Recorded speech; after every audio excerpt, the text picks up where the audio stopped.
आज की क्लास में हम मैथ्स का वेरी आईएमपी टॉपिक ट्रिग्नोमेट्री को कवर करेंगे। ट्रिग्नोमेट्री होती क्या है? ट्रिग्नोमेट्री को त्रिकोणमिति भी बोलते हैं। त्रिकोणमिति मतलब जिसके तीन कोण हो। तीन कोण क्या होता है? ट्रायंगल 1 2 3, जिसमें 3 कोण होते हैं। 3 एंगल को हम पढ़ने वाले हैं।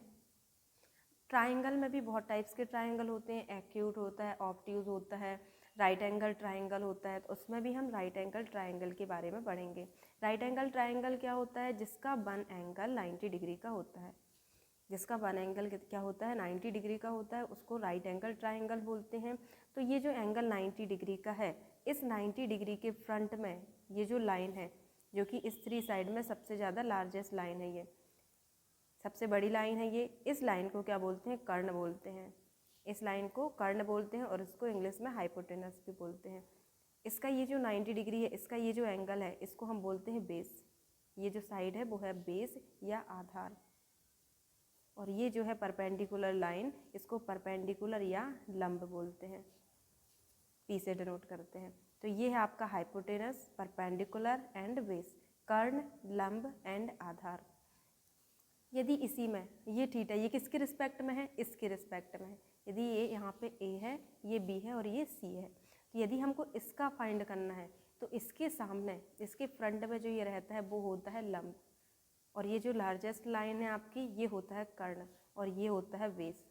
यदि ए का फाइंड करना होता, आपको किसका फाइंड करना होता? एंगल ए के रिस्पेक्ट में बताना होता, तो उसके लिए ए के लिए लंब क्या हो जाता? ये लंब होता, ये आधार होता और ये कर्ण होता। तब एंगल इस टाइप से ड्रॉ होता।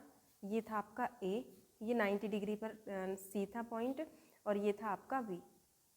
किसके रिस्पेक्ट में बताना है आपको? ए के रिस्पेक्ट में बताना है। तो ए के फ्रंट में जो ये है, ये होता है आपका परपेंडिकुलर, ये है आपका बेस, और इसको बोलते हैं हाइपोटेनस या कर्ण।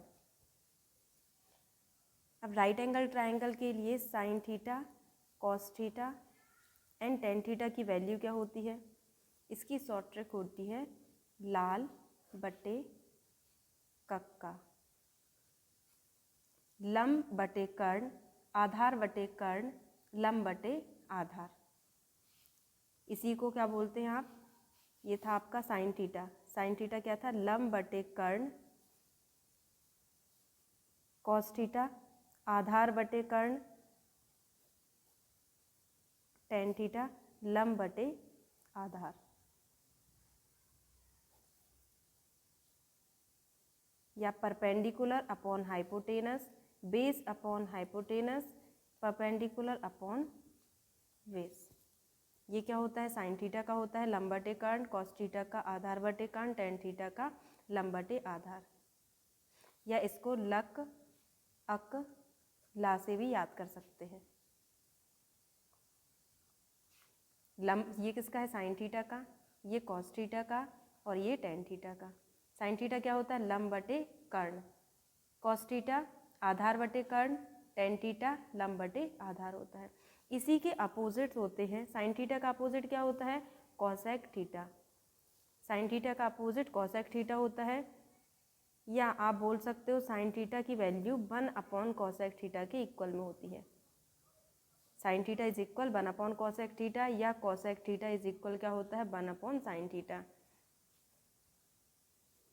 कॉस थीटा की वैल्यू जो है, कॉस थीटा के अपोजिट होता है सेक थीटा, और कॉस थीटा की वैल्यू होती है 1 अपॉन सेक थीटा के इक्वल।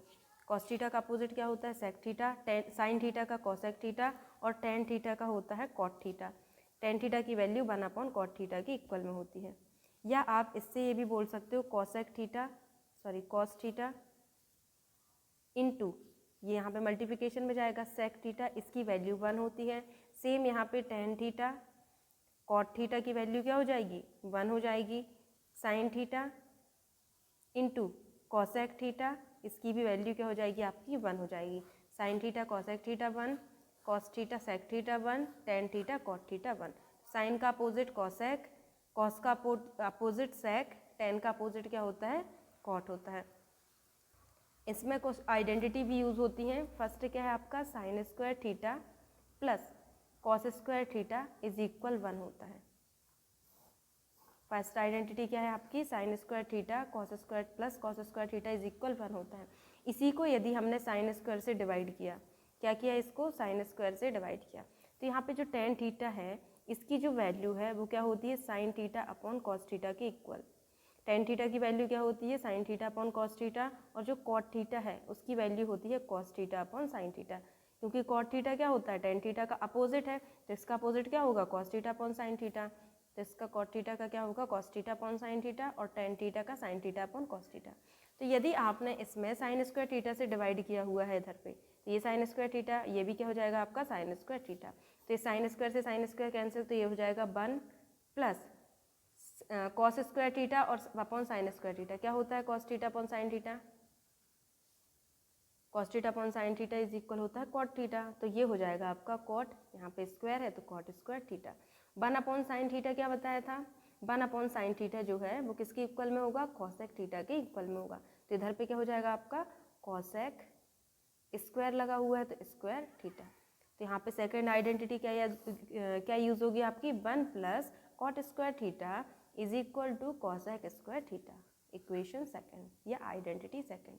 यदि हमने इसी इक्वेशन में जो आपकी फर्स्ट आइडेंटिटी थी इसको यदि हम कॉस स्क्वायर थीटा से डिवाइड करते, अभी साइन स्क्वायर थीटा से किया था, अब किससे डिवाइड करते, कॉस स्क्वायर थीटा से, तो यहाँ पे 1 अपॉन कॉस स्क्वायर थीटा हो जाता, कॉस स्क्वायर से कॉस स्क्वायर कैंसिल, तो ये हो गया आपका 1, साइन अपॉन कॉस होता है tan square theta, 1 upon cos किसके इक्वल में होता है, सेक स्क्वायर थीटा के इक्वल में, ये सेक थीटा होगा, यहाँ पे स्क्वायर लगा है तो ये भी स्क्वायर हो जाएगा। थर्ड आइडेंटिटी क्या यूज होगी आपकी, tan square theta plus 1 is equal to sec square theta. तो फर्स्ट क्या यूज हुई आपकी, sine square theta plus cos square theta is equal 1 होता है, 1 plus cot square theta is equal cos square theta होता है, tan square theta plus 1 is equal to sec square theta होता है। राइट एंगल ट्राइंगल में Pythagoras theorem क्या होता है, पाइथागोरस जो थ्योरम है, पाइथागोरस थ्योरम या प्रमेय क्या होता है, कर्ण का स्क्वायर इज इक्वल होता है लंब का स्क्वायर प्लस आधार का स्क्वायर। क्या होता है पाइथागोरस थ्योरम, किसी भी इसमें किसमें, राइट एंगल ट्राइंगल में पाइथागोरस थ्योरम क्या होता है, हाइपोटेनस स्क्वायर इज इक्वल होता है base square plus perpendicular square के, इसके स्क्वायर का सम इसके स्क्वायर के इक्वल में होता है, कर्ण का वर्ग बराबर लंब का वर्ग प्लस आधार का वर्ग, क्या होता है ये पाइथागोरस थ्योरम। इस थ्योरम का यूज करके बहुत सारे क्वेश्चंस को सॉल्व किया जाएगा। थीटा की वैल्यू 0, 30, 45, 60, 90 या कोई और वैल्यू के लिए sine theta, cos theta, tan theta, cosec theta, sec theta की वैल्यू क्या होती हैं, ये होती हैं। ये वैल्यू जो रहती हैं आपकी फिक्स्ड होती है। तो इसको फाइंड कैसे किया जाता है, ये टेबल है जिसमें आपको साइन 0 की वैल्यू क्या है 0, साइन 30 की वैल्यू 1/2, साइन 45 की वैल्यू 1/√2। अब इन वैल्यू को आप फाइंड कैसे करोगे, तो यहाँ पे क्या होती है, इसकी एक ट्रिक होती है। जैसे आपको 0 डिग्री का फाइंड करना है तो आपको √0/4 करना है। इसको सॉल्व करोगे, 0 को किसी भी नंबर से डिवाइड करो तो क्या होगा आपका 0 ही होगा। नेक्स्ट आपको तो यहाँ पे 0 आ गया, 30 के लिए 1/4 करना है, 45 के लिए 2/4 करना है रूट में, इसके बाद 60 है, 60 के लिए 3/4 करना है रूट में, और 90 के लिए क्या करना है 4/4। 0 से स्टार्ट किया, 0/4, 1/4, 2/4, 3/4, 4/4। तो इसको जब आप सॉल्व किया तो 0 आया, 1 आया, 1 रूट से बाहर निकलता है 1 तो 1 ही होता है, और 4 का क्या निकलता है 2 2 ज़ा 4, तो ये 1/2 हो जाएगा, और ये क्या हो जाएगा आपका 2 1 ज़ा 2, 2 2 ज़ा 4, 1/2 आ जाएगा 1/√2, और इसका √3, और ये 4 कैसे निकलेगा, 2 × 2 4 होता है तो 2 आ गया वापस, और ये 1 आ गया।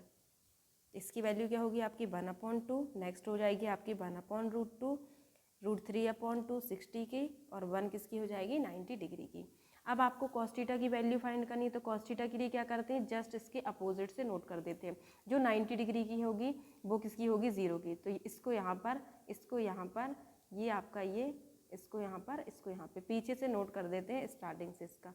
तो साइन थीटा की जो वैल्यू आपने फाइंड की इधर से, कॉस थीटा की क्या होगी, इसको रिवर्स में लिख दिया इधर से इधर तक। टेन थीटा क्या होता है, sine theta upon cos theta होता है, तो इससे इसको डिवाइड कर दिया तो टेन थीटा की वैल्यू होगी। 0/1 क्या होगा, 0 को 1 से डिवाइड करोगे 0 ही आएगा। 1/2 को डिवाइड करना है किससे, √3/2 से, तो क्या हो जाएगा इसका 1/2, 2/√3। 1 से 2 से 2 कैंसिल हो जाएगा, क्या आ जाएगा 1/√3, तो इसकी वैल्यू क्या हो जाएगी 1/√3। इससे इसको डिवाइड करोगे तो 1 आएगा इधर पे, इससे इसको डिवाइड करोगे तो क्या 2 से 2 कैंसिल आउट हो जाएगा और √3 आ जाएगा। 1 को 0 से डिवाइड करोगे, डिनोमिनेटर में क्या है, कभी भी 0 नहीं हो सकता क्योंकि इसकी वैल्यू इनफाइनाइट हो जाती है यदि डिनोमिनेटर में 0 है तो ये क्या हो जाएगा आपका इनफाइनाइट। यहाँ पे कॉसेक थीटा की वैल्यू, कॉसेक थीटा क्या होगा, साइन थीटा का अपोजिट, तो यहाँ पे साइन थीटा का अपोजिट क्या होगा 0/1। यहाँ पे क्या है आपका साइन थीटा की वैल्यू 0 है, मीन्स क्या है 0/1 है, तो कॉसेक थीटा क्या होता है, इसका अपोजिट होता है, तो ये हो जाएगा 1/0 और डिनोमिनेटर में 0 है, दैट मीन्स इनफाइनाइट, तो इसकी वैल्यू क्या हो जाएगी 0 के लिए इनफाइनाइट। 1/2 है, रेसिप्रोकल क्या होगा इसका 2/1, तो ये 2 हो गया, इसका √2, इसका 2/√3 और इसका 1। सेक थीटा कॉस थीटा का अपोजिट होता है, तो इसका 1, इसका 2/√3 हो जाएगा, √2/1, 2/1 और ये 0/1 इनफाइनाइट। 0/1 था और अपोजिट करोगे तो 1/0 होगा और इसकी वैल्यू क्या होती है इनफाइनाइट। कॉट थीटा क्या होगा, यहाँ पे इनफाइनाइट है, कॉट थीटा किसका अपोजिट, टेन थीटा का 0 है, तो इसका अपोजिट इनफाइनाइट हो जाएगा, √3/1, √1/√3 और इनफाइनाइट है, इनफाइनाइट मीन्स क्या होता है 1/0 और इसका रेसिप्रोकल करोगे 0/1 हो जाएगा और इसकी वैल्यू 0, तो ये हो जाएगा आपका 0। तो आप इजीली टेबल को फाइंड कर सकते हो, आपको याद करने की ज़रूरत नहीं है। नेक्स्ट क्लास में हम इसी से रिलेटेड और क्वेश्चंस को सॉल्व करेंगे।